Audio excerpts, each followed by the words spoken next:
హల్లెలూయా. దేవునికి మహిమ ఘనత ప్రభావములు కలుగునుగాక. మరొక మేల్కొల్పు ప్రార్థన సహవాసమునకు మిమ్మల్ని అందరినీ కూడా స్వాగతిస్తూ ఉన్నాను. ఉదయముననే ఈ వేకువ సమయంలో దేవుని యొక్క మాటల ద్వారా పలకరించి ఈ ఆశీర్వాదపు జల్లులను మీ గృహాలకు చేరువ చేయాలనే ఓ చక్కటి ఉద్దేశాన్ని మేము కలిగి ఈ మేల్కొల్పు ప్రార్థన ద్వారా మీ ముందుకు వస్తున్నాం. ప్రియ సహోదరుడా, సహోదరి, ఉదయం లేచిన తర్వాత మనము మన ఇంటిని ఒకసారి పరిశీలన చేసుకుంటాం. లేకుంటే అవన్నీ చక్కగా ఉన్నాయా లేదా అని ఖచ్చితంగా గమనిస్తుంటాం. ఈ గృహాల మీద శ్రద్ధ, గృహాల మీద ఉన్నటువంటి ఆసక్తి, అవన్నీ కూడా చక్కగా ఉన్నాయో లేదో చూసుకోవడానికి మనల్ని పురుకొలుపుతూ ఉంటాను. ఏదైనా బాగోలేదనుకుంటే అయ్యో ఇది ఎందుకు పాడైపోయిందని దాని గురించి మనము ఆలోచన చేస్తాం, దాన్ని సరిచేయడానికి చూస్తాం. ఎందుకంటే ఆ ఇంటిలో ఉన్నటువంటి ఆ వస్తువు మీద, పరికరం మీద మనకి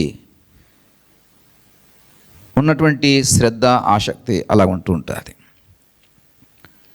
ఇలా ఎవరికైనా లేదు అనుకుంటే కనుక వారికి ఇంటి మీద శ్రద్ధ లేదు, ఆసక్తి లేదని అర్థం. రాత్రంతా విశ్రమించి, రాత్రంతా సేద తీరి, ఉదయం లేచిన తర్వాత మన ఇంటిలో ఉన్నటువంటి వాటిని మనము పరిశీలించకపోయినా, గమనించకపోయినా మనకి ఏం లేదంటే శ్రద్ధ లేదని అర్థం. ఒక రైతుని చూడండి. ఆ రైతు తన పొలమునకు పోయి ఉదయముననే ఆ పొలము చుట్టూ ఒకసారి ఆ పొలం గట్టుల మీద నడుచుకుంటూ వెళ్ళి వస్తాడు. ఆ పశువుల చాలా అంతా కూడా ఒకసారి గమనిస్తాడు. ఈ రైతుకి ఉన్నటువంటి శ్రద్ధ ఏమిటంటే పొలం ఏమన్నా పాడైందా, నీళ్ళున్నాయా లేదా, ఈ రాత్రి సమయంలో ఏదన్నా పశువులు లాంటివి వచ్చి మేసివేసిందా, పాడు చేసిందా, ఎక్కడైనా ఎలుకలు లాంటివి వచ్చి ఆ పంటను ఏమన్నా తినివేశాయా, ఇలాగా పరిశీలన చేసుకొని దాని గురించి మనసు పెడతాడు. ఎందుకంటే ఆ రైతుకి ఆ పంట మీద ఉన్నటువంటి ఆసక్తి, ఎందుకంటే ఆ పంట చేతికి రావాలి. ఆ పంట చేతికి వస్తేనే ఆ రైతుకి ఉన్నటువంటి ఆశ నెరవేరుతుంది, ఆ రైతు యొక్క ప్రయాస నెరవేర్చబడుతుంది. కాబట్టి ఒకరోజని కాదు, ప్రతిరోజు కూడా ఇలాంటి ప్రయాసనే ఆ రైతు కలిగి ఉంటాడు. ప్రియ సహోదరుడా, సహోదరి, ఇలా వృత్తిపరమైనటువంటి ఉద్యోగాలు చేస్తున్న వారు కూడా వారి యొక్క వస్తువులను, సామాగ్రిని కూడా అట్టి రీతిలోనే జాగ్రత్త పరుచుకొని చూసుకుంటూ ఉంటారు, సరిచేసుకుంటూ ఉంటారు, చక్కబెట్టుకుంటూ ఉంటారు. ప్రియ సహోదరుడా, సహోదరి, ఈ ఉదయకాల సమయంలో దేవునికి వాక్యము ద్వారా మీకు నేను నేర్పించాలనుకున్న మాట ఏమిటంటే, ప్రకటన గ్రంథము 2వ అధ్యాయం 25వ వచనాన్ని మనం చూసినట్లయితే, 2వ అధ్యాయం 25వ వచనాన్ని మనం చూసినట్లయితే, మీకు కలిగి ఉన్న దానిని గట్టిగా పట్టుకొనుడి అని రాయబడి ఉంటుంది. మీకు కలిగి ఉన్నదాన్ని గట్టిగా పట్టుకొనుడి. ఈ ఉదయమునని రైతు ఏ విధంగా అయితే ప్రయాసపడుతున్నాడో, ఏ విధంగా అయితే తాను కలిగినటువంటి పొలమును లేదా ఆ యొక్క పైరును, ఆ యొక్క పంటను ఏ విధంగా అయితే చూసుకుంటూ ఉంటాడో, ఆ విధముగా మనము కూడా ఆసక్తి కలిగి మనము కలిగిన దానిని గట్టిగా పట్టుకోవడానికి ప్రయాసపడాలి. ఏమిటి మనం కలిగి ఉన్నది మనము ఆలోచన చేయాలి. ప్రియ సహోదరుడా, సహోదరి, దేవుడికి ఇచ్చినటువంటి అనేకమైనటువంటి ఈవులో, అనేకమైనటువంటి ఆశీర్వాదములో, అనేకమైనటువంటి తలంతులో దేవుడు నీకు ఇచ్చాడు. ఇవన్నీ కూడా నీకు ఇవ్వబడినవే. ఇవన్నిటినీ నువ్వు లేచిన వెంటనే ఒకసారి సరిచూసుకోవాలి, చక్కగా ఉన్నాయో లేదో పరిశీలన చేసుకోవాలి. ఈ పాడైపోయిన వాటిని సరి చేసుకోవడానికి మనసు నిలపాలి. గట్టిగా పట్టుకొనుట ఇది చేతకాక చాలామంది విడిచిపెట్టేస్తున్నారు. దేవుడైతే చక్కటి ఈవులను ఇచ్చాడు, చక్కటి దీవెనలు ఇచ్చాడు, చక్కటి ఆశీర్వాదాలను ఇచ్చాడు. ఇవన్నిటినీ కూడా గట్టిగా పట్టుకొనుట మనకు చేత కాకపోవడం వలన మనము విడిచిపెడుతున్నాం. లేకుంటే పట్టుకొనుట చేత కాకపోవడం వలన జార పెడుతున్నాం, నిర్లక్ష్యం చేస్తున్నాం, చాలా క్యాజువల్గా తీసుకుంటూ ఉంటాం. ప్రియ సహోదరుడా, కొన్ని విషయాల్లో రాజీ పడిపోతూ ఉంటాం, కొన్ని విషయాల్లో కాంప్రమైజ్. నీకు ఇవ్వబడినటువంటి నీకు ఇవ్వబడినటువంటి దీవెన, నీకు ఇవ్వబడినటువంటి ఆశీర్వాదము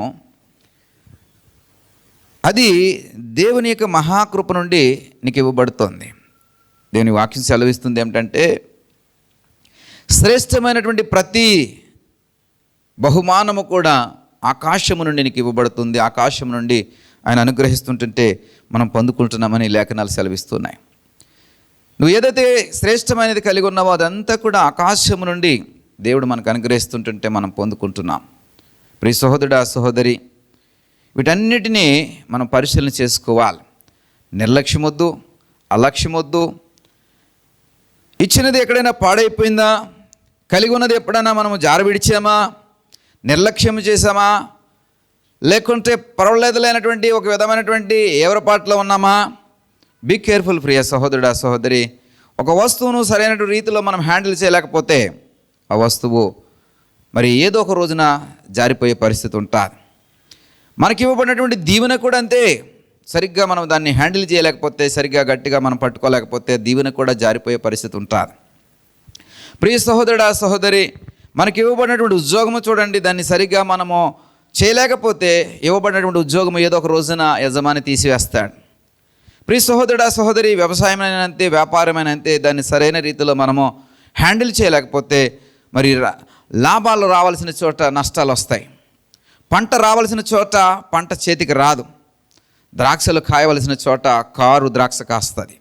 ఎందుకనంటే దాన్ని మనం సరిగ్గా హ్యాండిల్ చేయలేదు, దాన్ని సరిగ్గా మనము కాచుకుని ఉండలేదు, దానికోసము కనిపెట్టుకోలేదు. ప్రియ సహోదరుడా, సహోదరి, మరి దానికోసము మనము పడిగాపులు కాయలేదు. ఎందుకంటే మనకు నిర్లక్ష్యం ఇది మనలో, మన జీవితాల్లో కనబడుతూ ఉంటుంది. ఈ ఉదయకాల సమయంలో ఈ వాక్యం ద్వారా మీతో మాట్లాడాలని ఆశపడుతున్నాను. ఏమిటంటే, మీకు కలిగి ఉన్న దానిని గట్టిగా పట్టుకోండి. దయచేసి దాన్ని జారవిడవకండి, దయచేసి దాన్ని పాడు చేసుకోకండి, దయచేసి దాన్ని నిర్లక్ష్యపరచొద్దు. అది ఉన్నదా లేదా ఒకసారి సరి చూసుకోండి. లేచిన తర్వాత మీ ముఖము అద్దంలో చూసుకుంటారు కదా, ఎలాగుందో లేదో, బాగుందో లేదో చూసుకుంటారు కదా. నీ దేహంలో ఎక్కడైనా ఒక కణితి, రాత్రి పడుకున్న సమయంలో కణితి వస్తే ఉదయానికి లేవగానే ఆ కణితిని నువ్వు గమనిస్తావు కదా, ఈ కణితి ఎందుకు వచ్చిందని గమనిస్తావు కదా. ఆ కణితి కోసము ఏంటి అని మనసు పెడతావు కదా. నీకు చక్కటి శరీరము లేదా దేహము లేదా చక్కటి జీవితం ఇవ్వబడింది, ఆ జీవితం మీద ఒక కణితి వచ్చింది, మరి ఆ కణితి కోసము మనసు పెడతావు. ఇది ఎందుకు వచ్చింది, వైద్యులను సంప్రదించడానికి ప్రయాసపడతావు. ఇలా నీకు ఇవ్వబడినటువంటి దీవెనలు, నీకు ఇవ్వబడినటువంటి ఆశీర్వాదాల మీద కూడా నువ్వు మనసు పెట్టాలని, దాన్ని గట్టిగా పట్టుకుని కాపాడుకోవాలని ఈ ఉదయకాల సమయంలో దేవునికి వాక్యం ద్వారా మీతో పంచుకుంటున్నాను. ప్రియ సహోదరుడా, సహోదరి, మీకు ఇవ్వబడినవి ఏమిటో ఒకసారి ఆలోచన చేయండి. మీ కనుల ఎదుట స్పష్టముగా మీ దీవెనలు కనబడుతూ ఉంటాయి. అనేక మందికి లేనటువంటి భాగ్యము, ధన్యత దేవుడు మీ జీవితాల్లో మీకు అనుగ్రహించాడు. దాన్ని ఒకసారి నెమరు వేసుకోండి, కాపాడుకోవడానికి, గట్టిగా పట్టుకోవడానికి ప్రయాసపడండి. మీ కొరకు చిన్న ప్రార్థన చేస్తా.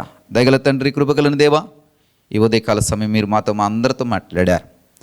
ఇదిగో ప్రభావనయ్యా, మేము కలిగి ఉన్న దాన్ని గట్టిగా పట్టుకొనలేక, కాపాడుకోలేక, నిర్లక్ష్యముతోనూ అలసత్వముతోనూ ఒక విధమైనటువంటి అయా పర్వాలేదు లేనటువంటి ఒక విధమైనటువంటి స్వభావంతోనూ ప్రభా మేము విడిచిపెడుతున్నాం, కలిగిన దాన్ని పాడు చేసుకుంటున్నాం.